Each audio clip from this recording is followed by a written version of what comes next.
Now we wait. Okay, good. We're recording, Rav. Good. Oh, here's Feli. Now, No, it's all good. Rav, it's good. Because we wanted to record, but It's good. We're recording. You already managed? Yeah, How? Rav, you managed. You did it.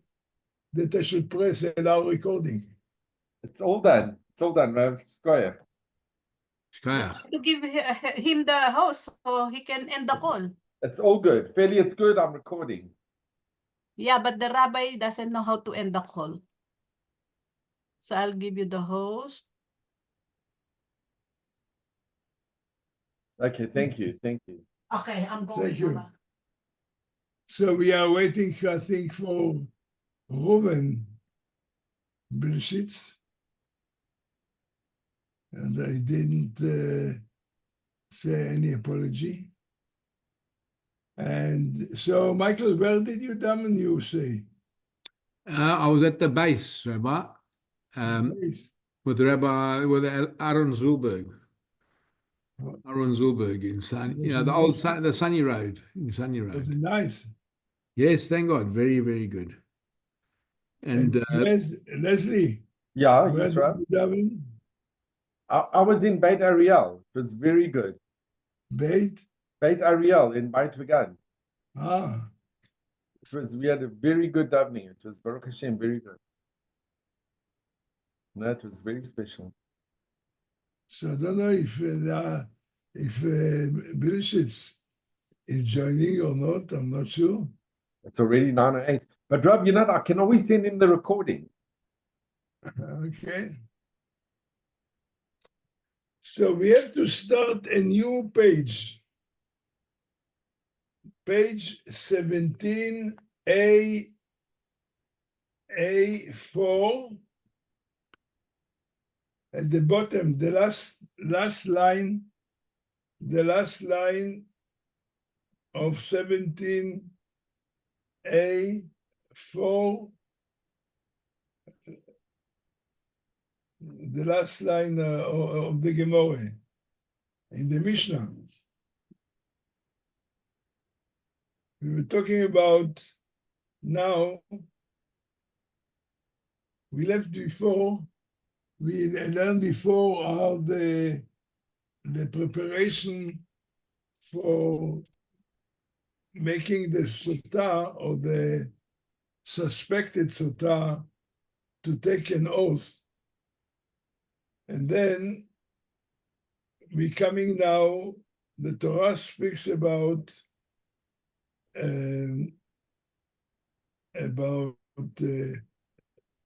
she has to drink what's called the bitter water, and in this bitter water they put a calf, written the whole parasha from the Torah about the Sotah was handwritten, of course, and put there into the water that she has to drink. So previously, this page 17 in the old page 17a, they was talking which passage, which parts of the passage, and there is a continuation here as well, what shall be written and put into the water for her to drink. So the last line, the Mishnah says, a description of the writing of the Sotah scroll. אינו כותב לו על הלוח, the Kohen doesn't write it on a wooden tablet, on papyrus, not on a papyrus, not on turning the page, not a difter, which means unfinished parchment, אלא למגילה. He writes this text on a finished parchment, a scroll. The the Mishnah says that we learn it from the text because it says that it had to write it b'sefer. The sefer, the text says it is like he written something which is like a book, a sefer, and therefore it has to be like a writing material. So it can't be. So what only he may not write. So the material that he is writing on has to be on a parchment, a finished parchment. Now the Mishnah continues with what is writing it, what kind of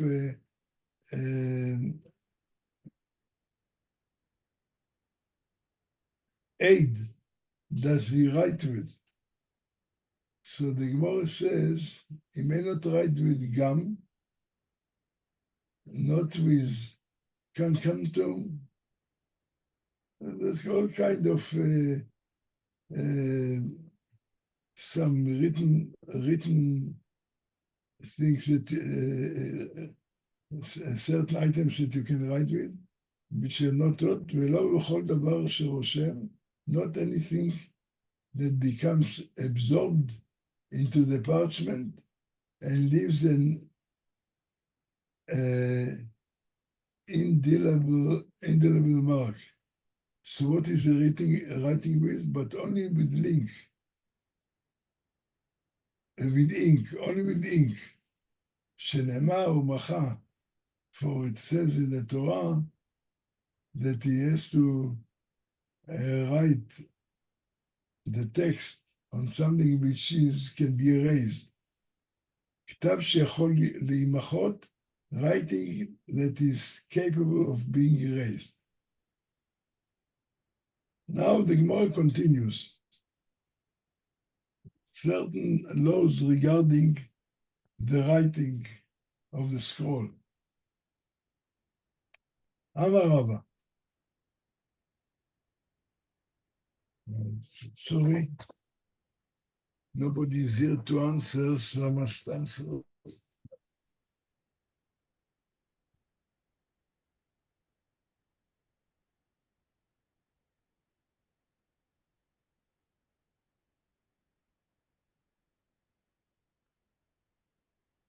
Sorry, Mike, how did you come to Israel? Did you fly Ethiopian?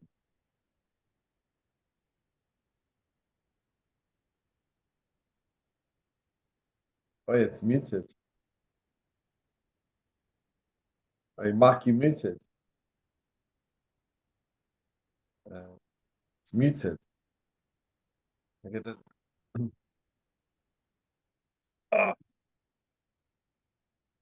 So the Gemorra says, Amar Rava, מגילת סוטה שנכתבה בלילה פסולה.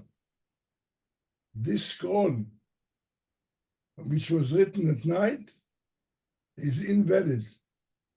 In other words, the scroll which has to be written during the day, Maitama, the reason for it, because there is a one word which he says, the word Torah,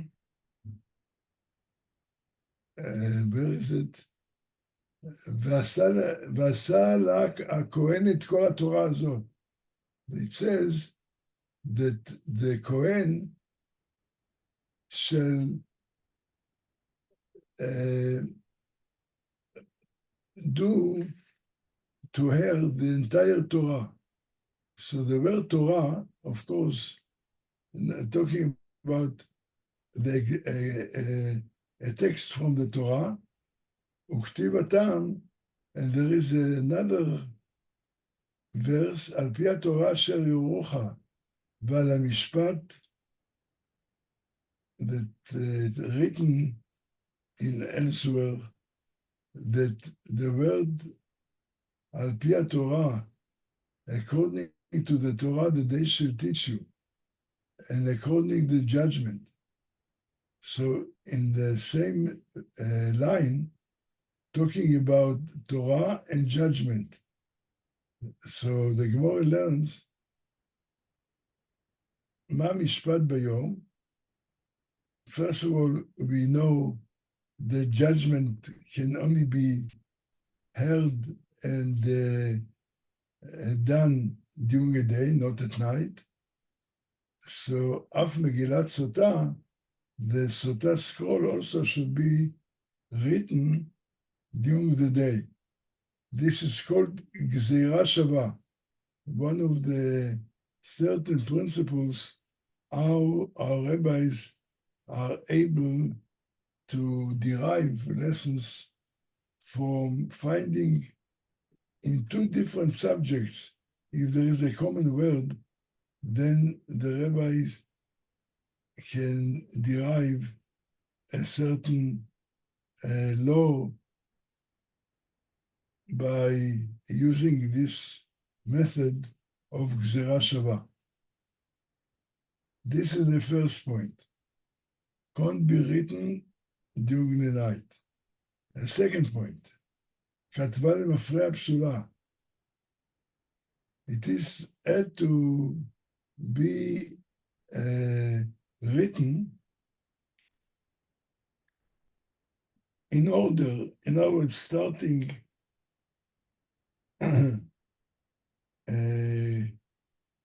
as it is written in the Torah in the same order.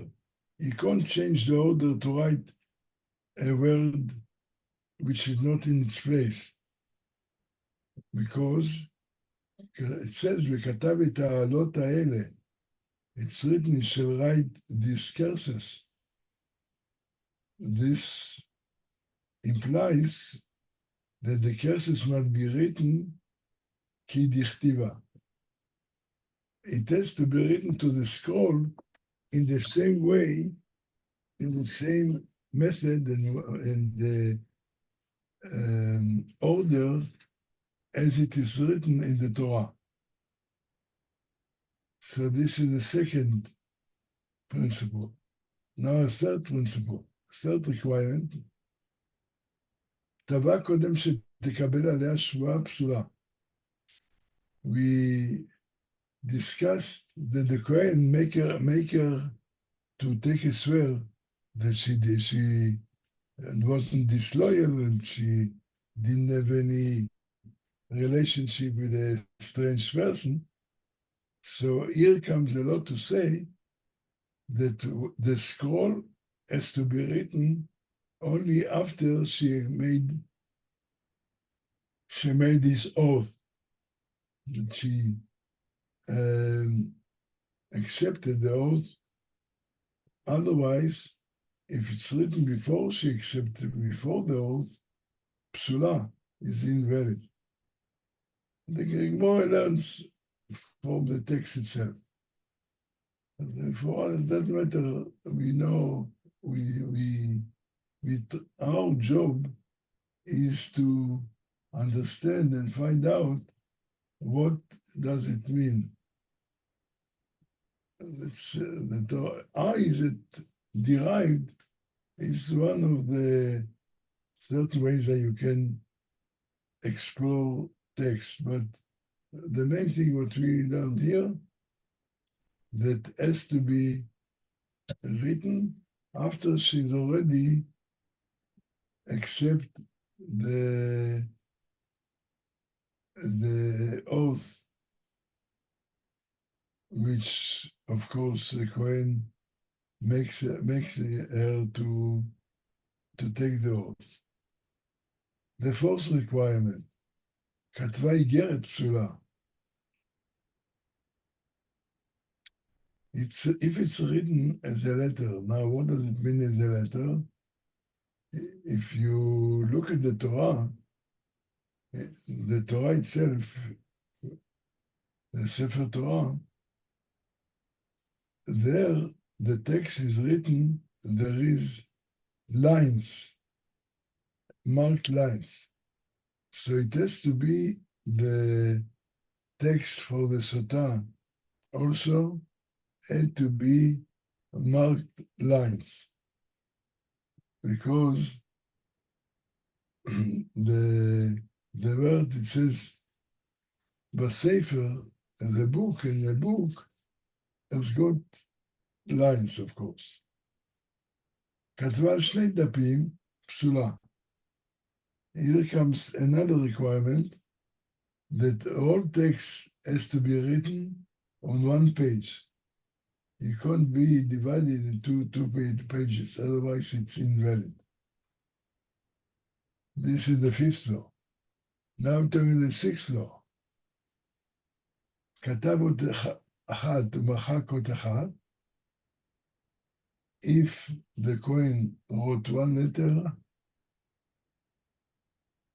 from the passage that has to be written, and he raised that 1 letter into this water, וכתב אות אחת ומחק אות אחת. If you wrote 1 letter, and he raised that 1 letter into the water, continuing in this manner until he had written and erased letter by letter, the entire passage psula, it is invalid. תכתיב עשה הכהן לכל התורה הזאת, as it written, the Torah should perform all the entire Torah, so it has to be done as is written in the Torah, in the same way, in the same manner. Now, the Gemorra brought some questions or problems to find out what will be the law there. By Rabba. Rabba asked, Ruben, Hi. I had problem with my computer. welcome. We waited Thank for you. you. Yeah, Now- I couldn't get on. Now we are in page 18A1. Okay.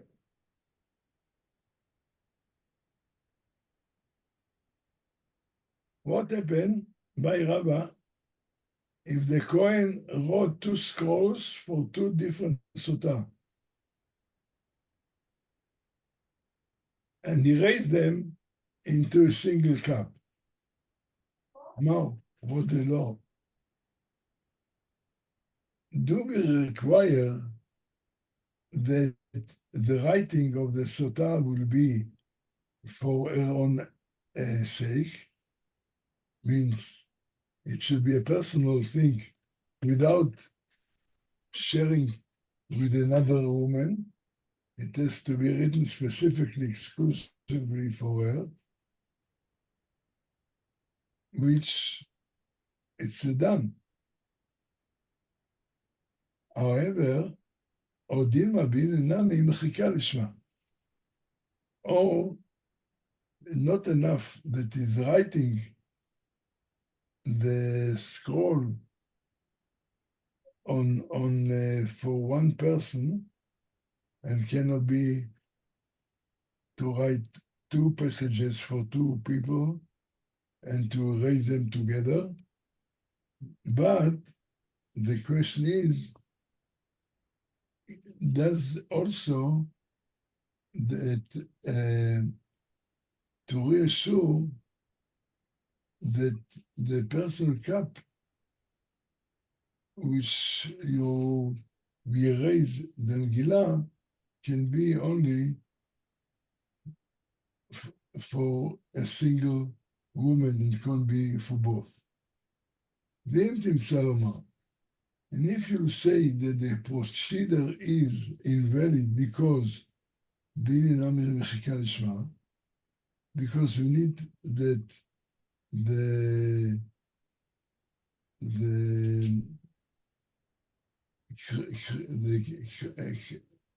erasing must be for her own sake, can't be two together. מחקן בשתי כוסות וחזר וירבן. Then the Gemorra said, puts another problem. Let us say the Kohen wrote two different texts for two different suspected Sotah, and he put of them, he erased them. He has to erase them and then to give it to the Sotah to drink. So if you erase them in two different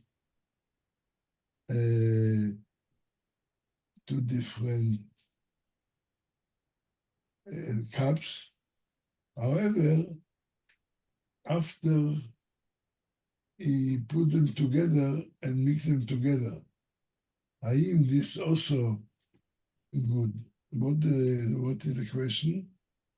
Because it has to be done for her own sake. And the question is,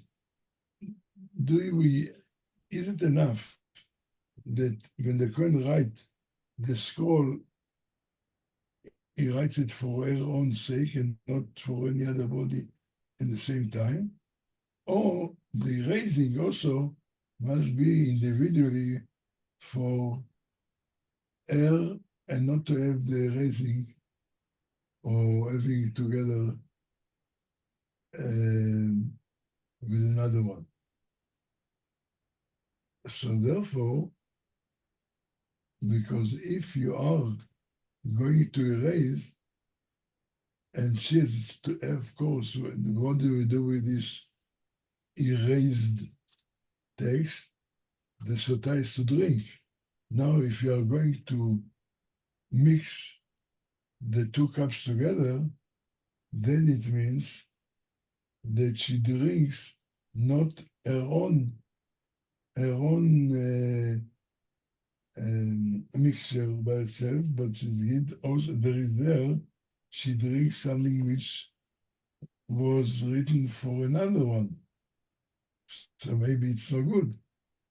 I love the Deka Shatya. This one is not drinking her own personal cup. And then the Gemorra continues. All this is like presenting problems one after the other in a way. If you decide on one point, then I'll ask you on a B point, and so on and forth. So here is an example. If even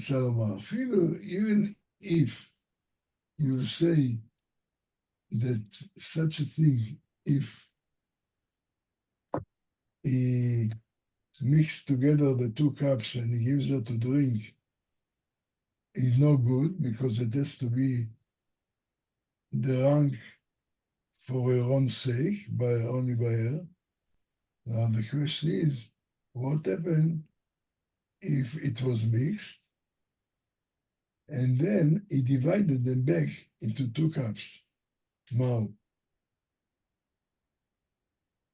what does the question is? So this is an interesting concept. There is a concept, it's called Breira. The concept says that could be very well that a person does a certain act that can be retroactively valid. Like here, the example. We'd establish, or not establish, one of the questions that the Gemorra presents, the Sotah is to drink her own water, which was written in a parchment for her sake.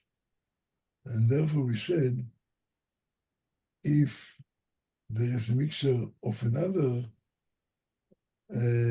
drink comes from the Sotah, is not good because it has to be a personal. Now the question is, let us say it mixed and now he divided them. Could we say that the division proves retroactively or respectfully that what was originally in one cup, after the separation and the division of the two, that we can presume that the same cup, which was written originally for a sake, now by the division, it becomes like retroactively can be considered that this belongs to the one. Then it shouldn't be a problem by drinking if we decide that the division can be considered that the original cup or air cup remain now after the division intact. We can't understand physically how can it be that if you take the two cups of water and you divide them, that it can go back to be completely two separate cups, although it was mixed. So we are not talking about the question physically if it can be done. We are talking about halachically. Is it sufficient to assume or presume that they are now, each cup is the same cup and the same contents that was before it was mixed with the other one. Now, can I ask a question? Yeah. Doesn't that have to do with the intention of the Kohen who's mixing the water? Because What? if the intention of the Kohen was for Sotah A and not for Sotah B, then it changes the whole complexion. No. The Because he's Kohen, only mixing the water for A the and Kohen not B. write the text.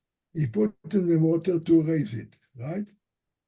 He wrote now two texts for two different women.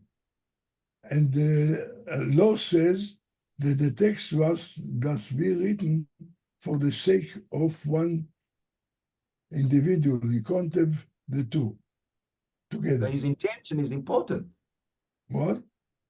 His intention is important because if he intended to put the water for Sotah A and not for Sotah B, then retroactively it would work out for Sotah A.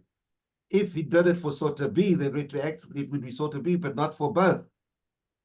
That's my problem. Well, this is the question. If halachically, this is what's called yesh breira or en breira. I'll give you an example, another example. It happened in Shas in different things. I actually had this morning, there is the following question. Two brothers inherited a estate from their father. What did they do? They divided the estate, each one took a part, a share. Now, the question is, how do we regard each part that each brother accepted? is that can be presumed that this part that he got when they shared, that this is retroactively can be considered that the father bestowed this part to him. Or this called yesh breira, retrospectively, we say that each one, in fact, when he inherited, this is what he inherited, this originally was for him. Or we say there is no such a thing. This piece of land, which both of them inherited. So afterwards, they made a division. Each one take the part. Now, what does it mean? This division is like kind of an agreement. I'll take this part, and you forsake your share in my part, and you take this part, and I'll forsake my share in your part, right? Yeah. Which means that each of them now, when he got his share, is not really something which originally was actually applied to him. This was now like a business agreement that that they share because this is the way out they want. So each one like is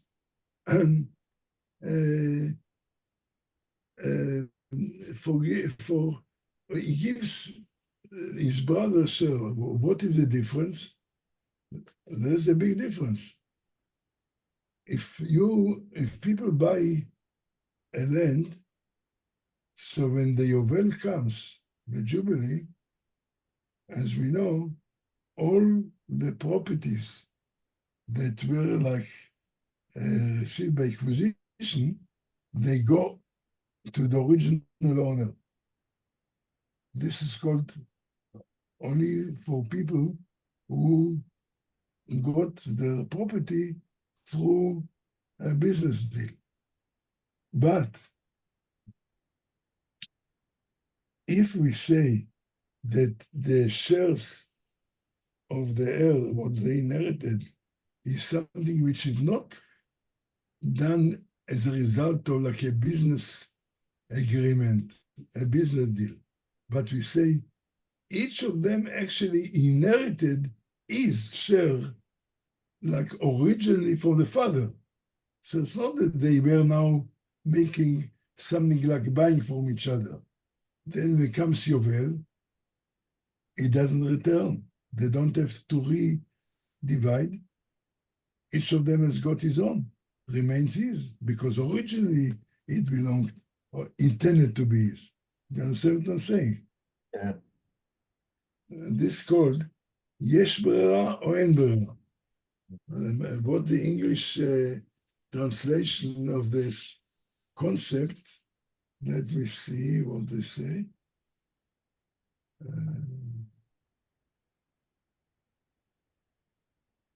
Yesh brera is a validity to the concept of brera. In brackets, redesignation. Or en brera, is there no validity to the concept of brera?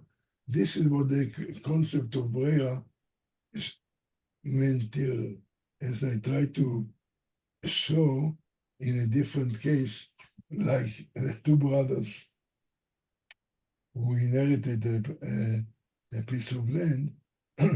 Is it considered to be that they like buying from each other?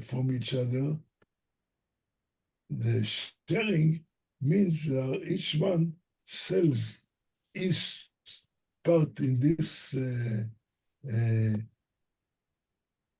this piece of land to the other brothers, and the other brother sells his share to this brother. So this means like a business deal. Business deal, in Jubilee, they return back. Then if we would say that en breira, that is not like considered each of them was the original heir, then it means that comes Yovel, when the Jubilee comes, they have to make an agreement and to share, to divide again. But if I say yesh breira, if we say there is what they call it designation, which means originally it was meant when the heirs divided, it's not like a business deal that they are selling each other, but these are the inheriting each one. It was meant that this will be his estate which is inherited. So comes Yovel, he does not have to make another division. This is the concept here. So now to apply the concept here, the Kohen wrote two scripts for two different sotot. We say that each of them has to drink. After it was erased, they have to drink. Now it was erased. What happened if he wrote each text by itself, but when he raised them in water, he mixed them together. We said that if we mix them together, the Sotah can't drink because she has to drink something which intentionally was for her. But if I say that a division, if they divide after it was mixed up, they redivided, and we say yesh breira, that means like it now comes retrospectively to tell us that after division, in fact, each of Sotah got their own water to drink, which was originally meant for each of them differently. Then there is no problem. You can divide, and each of them will drink half of it, of the mix two cups were mixed together, and they were going and afterward divided. But if we say there is no such a thing that can be considered as in retrospect that this was the one that was written for the sake of the one, then they are not able to use it for drinking it, because that is, each of them had to drink something which is intended for her. And if it was mixed, you can't say that now this shows in retrospect that this actually was her part. You follow? Yeah. It's quite an interesting concept, Really. which we found it in many laws. So this is what actually talking here. So there were a couple of questions that the Gemorra sets with regarding to the writing of the Megillot and the drinking, and the Gemorra does not come to any conclusion. The Gemorra said teiku. That's unresolved. The word teiku is a common expression. If the Gemorra presents a question with not resolution, it's said teiku. I think that it is being bored, this word teiku, if two people, let's say, play chess, and it was not resolved who is the winner, so there is a teiku. The word teiku is a Ramaic word, but the Gemorra, the commentators give the explanation what teiku. It stands for Rosh Teves. תשבי את הרץ, קושיות והבעיות. It's indicating, like we say, we can't resolve it. The question remains unresolved. So we're waiting for Mashiach.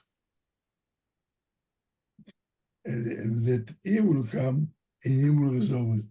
So teiku means unresolved. We hope it will be resolved and when Mashiach comes. And this is will teiku. Okay, I think that for tonight we had enough, but there is a continuation in the Gemorra, very interesting, all kind of question on details of this process. Go ahead, Harav. We will finish Thank with you, this by wishing everybody Gmar Chatima Tova, that all of us will be signed up in the good books. Oh, man. Amen. Amen. Amen. And we dedicated this shiur for the speedy recovery of Sam Koblenz, Shmuel, Mordechai, Ben Rachel, and which we hope and pray for his speedy recovery, and of course that it should be a credit to all of us, and that we should be signed for a good, gesund, and blessed year, us, our families, all the Jews all over the world. Oh, man. And to you Amen. and your family as well, Harav. Amen, Rav. To Thank you and you your very, family very as well. Gmar Chatima Tova. Gmar Chatima Tova. Everybody in the share as well. Amen. Thank you Yes, very much. everybody. To everybody here. Yes, for sure. Everybody Mark, here. Baruch haba, Mark. Hey, Welcome to Israel. Thomas. Thank you very much. Okay. Thank you, Rabbi. Thank you, Rav. You